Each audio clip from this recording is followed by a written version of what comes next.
Estamos no ar mais uma vez com o Código Aberto. Código Aberto chegando para você, para convidar você para estudar a palavra junto com a gente. Nós temos durante essa temporada estudado o livro de Atos dos Apóstolos e eu sei que você tem tido encontros com a palavra, mas mais do que o encontro com a palavra, a gente espera que as palavras estejam se transformando também. O livro de Atos dos Apóstolos é um livro histórico, é o livro histórico do Novo Testamento. E esse livro histórico ele traz um monte de informações sobre a igreja do primeiro século, mas a informação, quando ela vem também trazida pelo Espírito Santo, a gente abre espaço para que o Espírito Santo traga essa informação gera transformação, isso é o mais importante. O Atos dos Apóstolos é um livro escrito para nos dizer como foi o começo da igreja, mas também para nos mostrar o que é e qual é a experiência, o que podemos esperar de uma igreja guiada 100% pelo Espírito. Uma igreja que se deixa levar pelo Espírito. Nós temos visto nas nossas conversas que talvez nossa igreja desse tempo, nossas comunidades estão ainda distantes dessa realidade. Ainda precisam fazer esforços, mas mais do que esforço, ainda precisa talvez parar de fazer esforços para se abrir para que o Espírito Santo faça por nós aquilo que nós não conseguimos fazer sozinhos. E a gente tem tido essas conversas com os nossos convidados que estão aqui, já é o nosso 10º encontro, já estamos nos passos finais dessa nossa temporada e é um prazer ter vocês aqui mais uma vez. Tá bom, seu Elias? É um prazer ter você aqui. Você tá bem? Tô bem, pastor, graças a Deus. Para mim também é um prazer muito grande estar aqui, né? Partilhando dessa experiência com pessoas tão inteligentes.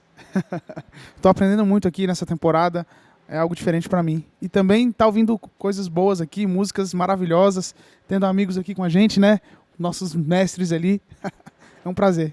Legal, muito bom ter você aqui, Elias, e é bom também ter a Isa aqui. Você tá bem, Isa? Tô bem, graças a Deus, pastor. Você tá com vontade? Como é que tá ouvindo as coisas que a gente tem falado aqui? O que você acha que dá para aplicar nos ministérios que você tem levado, tanto na universidade, nas missões, no Viva a Vida, né? Exatamente, a gente tem estado lá com várias missões, acho que a nossa vida ela só faz sentido quando a gente prega o evangelho para quem a gente ama e considerando que Deus pediu para que a gente amasse todos, né? Eu acho que é uma necessidade. E eu gostaria de mandar um abraço também para meu primo Tomás. Ele estuda a Bíblia sozinho, encontrou a verdade sozinho e tem lutado aí para conhecer mais Jesus. Um abraço para eles e é muito bom estar aqui. Beleza. Pastor Binho, tudo na paz? Você está bem? Tô bem atacado da rinite. Você está bem com rinite? Mas isso não vai impedir nossa discussão aqui, não. Tô bem, tô feliz. Que bom. Mas se precisar de alguma coisa, a gente fala por você, tá? Você escreve num papel e alguém fala as suas ideias. Manda no WhatsApp. Beleza, tá bom. E você, Alana? E aí, pastor? Como é que tem sido sua experiência por aqui? Tem sido muito legal. Confesso que um desafio, porque eu não tenho muito... Não tô acostumada a falar, assim, eu fico mais atrás das câmeras. Mas está sendo uma experiência muito legal. E eu queria aproveitar também para mandar um beijo, um abraço para os meus pais, que eles têm sido o exemplo de Cristo na minha vida aqui na Terra. Então eu queria agradecer por todo o apoio que eles me dão sempre. É legal, quando você falou do exemplo de Cristo, é legal quando a gente olha para as pessoas que passam pela nossa vida e como a gente consegue ter encontros com Cristo em várias relações, né? Ter pessoas que passam pela nossa vida e elas são Cristo. E algumas pessoas passam pela nossa vida e a gente pensa como gente que Paulo falou, né? Cheiro de vida para a vida, né? Passa na vida da gente e é bom quando isso acontece dentro da casa da gente também. Hoje a gente tem música nova, não música nova, né? A gente já tem outros convidados musicais. Até semana passada a gente teve aqui com a gente o pessoal do Bairro Novo e agora a gente tem Douglas e Marcele. Vocês estão bem? Tudo bem, graças a Deus. É um prazer estar aqui de volta no Código, né? Sempre é muito bom. Com certeza, muito bom. Sempre é bom ter vocês aqui também. E vocês estão aí acompanhados de Marcos Pedro, famoso Marquinhos. O mestre Marquinhos. Bênção pura. Legal. Muito bom estar entre amigos, rever alguns aqui, que são muito especiais pra gente. Bom estar aqui com vocês. Legal, bom ter vocês aqui. Essa temporada a gente tem tido convidados musicais que estão participando com a gente ativamente da conversa, então fiquem à vontade também para participar, para falar também da experiência que vocês têm. Vocês têm uma às vezes uma perspectiva da igreja que nós aqui, pelo menos, o Elias talvez tenha uma perspectiva semelhante, mas a gente não tem, que essa perspectiva de passar por várias comunidades, de ver como é que a igreja se move, ver coisas que estão funcionando, algumas que nem tanto estão funcionando. Então compartilhem com a gente também, tá bom? É um privilégio. Nós vamos orar para começar as nossas conversas. Nós estamos no nosso 10º encontro e a gente vai conversar um pouquinho sobre a terceira viagem missionária de Paulo. E antes da gente ir para esse momento de estudo, nós vamos fazer uma oração. Eu vou pedir para que a Isa ore para a gente, por favor. Oremos então.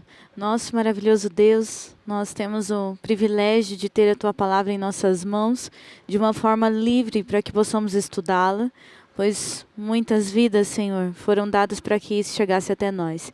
E pedimos a presença do instrutor Espírito Santo para que ele guie esse estudo da Tua palavra e que isso traga lições práticas para a nossa vida.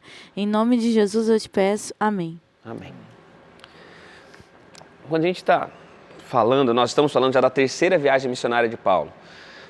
Nós falamos aqui de vez em quando sobre viagens missionárias, nós fazemos viagens, você está lá se planejando para ir com o pessoal para uma viagem missionária.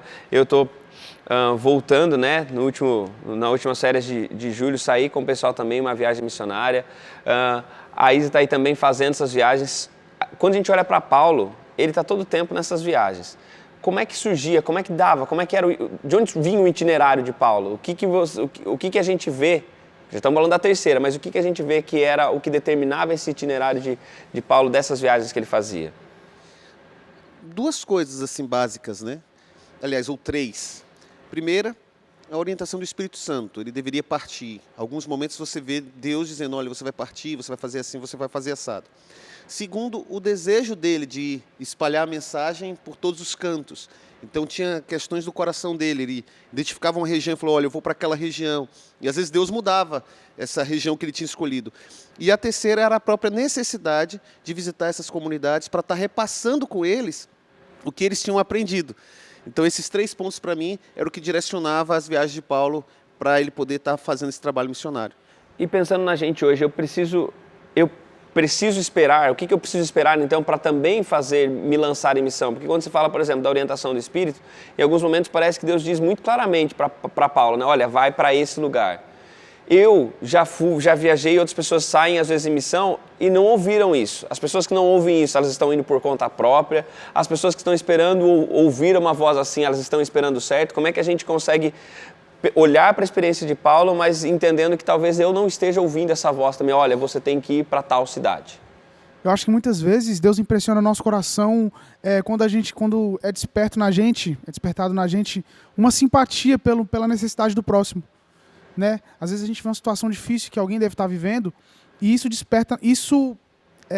cria uma afinidade com os nossos sentimentos e eu acho que Deus usa o nosso sentimento, a nossa forma de ver o mundo e o problema daquela pessoa para nos impressionar e nos motivar, né, nesse tipo de missão também. Então acho que o Espírito usa várias formas para nos impulsionar até os nossos próprios desejos, como o pastor bem citou, que era a segunda motivação de Paulo, né, para nós cuidarmos também do próximo através das necessidades dele. Outra coisa é que a igreja também pode comissionar a gente. A igreja percebe uma realidade e diz, olha gente, nós temos uma realidade em determinado local, olha, nós precisamos alcançar essas pessoas. Como é que nós vamos alcançar essas pessoas? E a igreja, em oração, no desejo de cumprir a missão que Deus nos deu, ela comissiona pessoas, e aí escolhendo de acordo com os dons, de acordo com as características, e ela também comissiona. Então, a gente nunca precisa esperar. Na verdade, a gente sempre tem que estar procurando qual é o próximo lugar, qual é a próxima pessoa, qual é a próxima viagem, qual é o próximo atravessar de rua para falar com aquela pessoa que está precisando ouvir de Jesus. Então, é estar com os ouvidos atentos, olhos bem focados na missão e seguir. Então, não preciso... É igual, eu lembro que quando eu fui fazer teologia, né? Eu liguei para o meu pai e falei assim, pai, eu estou pensando em fazer teologia, mas eu não vi nenhuma luz brilhando, me dizendo, olha, Ebenezer, que é meu nome, né? Olha, Ebenezer, vai fazer teologia. É Binho, né? Eu não tive isso, eu também não tive um sonho assim, que eu acordei, ou uma impressão forte, alguma situação assim. Eu só tinha uma convicção. E essa convicção, ela foi aumentando, eu fui conversando com meu pai, que é pastor, eu fui conversando com outros colegas, eu fui conversando com Deus, e no seminário isso foi aumentando, e a cada missão que eu realizava, Deus ia confirmando o meu chamado, até o momento que a igreja reconhece que eu fui chamado para um ministério através da ordenação e a imposição de mãos. Então a gente não precisa ficar esperando assim uma luz, ou alguma coisa. Às vezes um camarada um amigo seu vai assim, rapaz, tem uma situação assim, vamos lá. Aquilo ali já é o chamado de Deus. Ou você passou por um local e você percebeu alguma coisa, você falou assim, poxa, eu preciso atuar ali. Então, eu não preciso realizar a missão, porque, na verdade, e aí só fazendo agora uma abertura, a visão e a profecia e a ordenança já foi dada.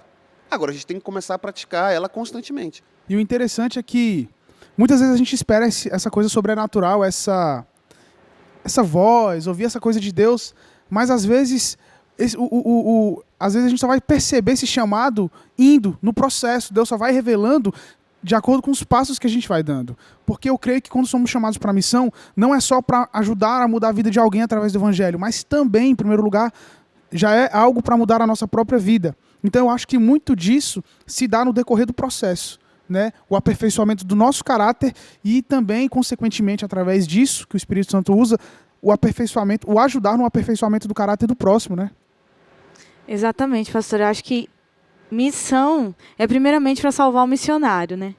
Claro que Deus quer que o evangelho se expanda, mas se a gente não for, também a gente carece muito. E o que o pastor Binho e o Elias disseram é muito bacana, porque às vezes o jovem está em casa assistindo e está falando assim, poxa Deus, mas eu quero uma resposta, eu quero algo visível, alguma coisa, um sinal, né? Mas se você está íntimo com Jesus Cristo, se você tem intimidade com Deus, se você se tornou amigo dele, você vai ter essa convicção no coração.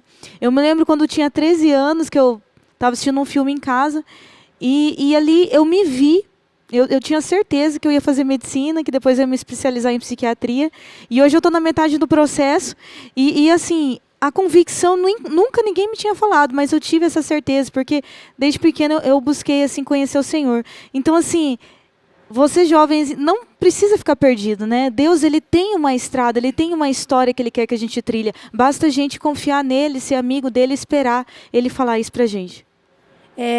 A gente pode até usar de novo o exemplo de Marcos, que a gente usou algumas semanas atrás, que às vezes o jovem que está em casa, às vezes a gente se olha e fala, poxa, eles estão indo para a missão longe, eu queria ir, mas eu não, às vezes a gente não sente o desejo, a gente não sente que aquele é o nosso momento de fazer uma missão tão grande assim, que aos olhos das pessoas é uma missão grande, sair para lugares longes, mas no nosso lado, o nosso amigo que está precisando, às vezes a gente não enxerga que o amigo do nosso lado precisa de alguma palavra, que aquilo é a nossa missão. Então, não se turbe o vosso coração. Existe uma missão para cada um especial. Com certeza. Pode falar, pastor. Estava no... Levantou o microfone, pode falar. Falando, e eu fiquei pensando em um detalhe. Hoje, se pensar em missão, é pensar em fazer uma viagem para a África. Aí você se coloca ali ao redor das crianças, todas elas sorridentes, e aí você tira uma foto e você posta no Insta. Existe um vídeo que está rolando nas mídias sociais, que é justamente ensinando o que você não deve fazer quando você sai para a missão. Outra coisa que eu percebo é que as pessoas estão começando a construir uma ideia de missão como uma viagem de 15 dias, uma viagem de 10 dias, ou uma viagem de 20 dias. Então, a missão é a vida inteira. E tem esses picos que a gente acaba aproveitando um momento transcultural de impacto. Mas, no comum, missão é todo dia. Então, a gente, é fácil assim, vamos para a Igreja Adventista tem um projeto de missão chamado Missão Caleb. Período no meio do ano, ao final do ano, onde se reúne os jovens para fazer um trabalho de missão. Ali é uma ação pontual. Mas se você fala assim, mas se a gente fizer na cidade, talvez não dê certo. Por quê? Não, porque a gente não vai viajar, não vai ter aquela ideia de estar todo mundo junto, então não se engajam. Então, quais são os motivos que a gente está fazendo as coisas? O verso para memorizar, ele é um verso para se destacar. Ele diz assim, está em Atos capítulo 20, versículo 24, do nosso guia, assim, bem na capa. Em nada considero a vida preciosa para mim mesmo, contanto que complete a minha carreira e o ministério que recebi do Senhor Jesus para testemunhar o evangelho da graça de Deus. Isso aqui é a missão. Agora, a gente pode ter esses projetos que motivam a gente? Devemos. É bom? É fera demais, cara. Tá com o Caleb, ou em uma sociedade jovem, um grupo de jovens que se reúne para ter um projeto específico. Mas a maturidade chega quando a gente faz essa virada de falar assim, não é o projeto da minha igreja, não é a ação jovem que a gente pensou em fazer, Esse aqui é um dos tópicos ou um dos pontos que a gente está passando no realizar da missão para a vida inteira. E quando a gente olha para a experiência de Paulo, uma coisa que a gente vê é esse Paulo que ele tem uma vida em missão. Porque ele está lá em Jerusalém, quando ele está em Antioquia, na cidade dele, né, que se torna a cidade base dele, assim, quando ele está lá, ele está em missão, ele está vivendo a missão. E você que está em casa, a gente vai agora pensar nesse trajeto e nas mensagens, nos lugares por onde Paulo passa nessa terceira viagem missionária, mas que já fique para você desse começo essa ideia principal. O Espírito Santo já lhe impressionou, quando chega na gente, o Espírito Santo já nos coloca no movimento missionário. Missão não é uma expedição, missão não é viagem, eu não vou para a missão. Eu não vou até a missão. A missão, eu carrego comigo a missão e quando eu chego no lugar, eu vou exercer o chamado missionário em determinado lugar ou no encontro com uma determinada pessoa. E a gente vai sendo guiado pelo Espírito dessa maneira. A gente vai voltar daqui a pouquinho para o segundo bloco, para agora então pensar de forma mais detida na terceira viagem missionária de Paulo. Fica por aí, Código Aberto, volta daqui a pouquinho. No capítulo 19, ali no verso 2, né, o Paulo ele pergunta para o Apolo, né? Recebeste porventura o Espírito Santo quando crestes? E aí Apolo dá uma resposta que Paulo não esperava, né? Pelo contrário, nem mesmo ouvimos que existe o Espírito Santo. Então Paulo perguntou, em que pois foste batizado? Respondendo no batismo de João. Diz Paulo, João realizou o batismo de arrependimento, dizendo ao povo que cresce naquele que vinha depois dele. E aí Apolo é batizado em nome do Senhor Jesus no verso 5.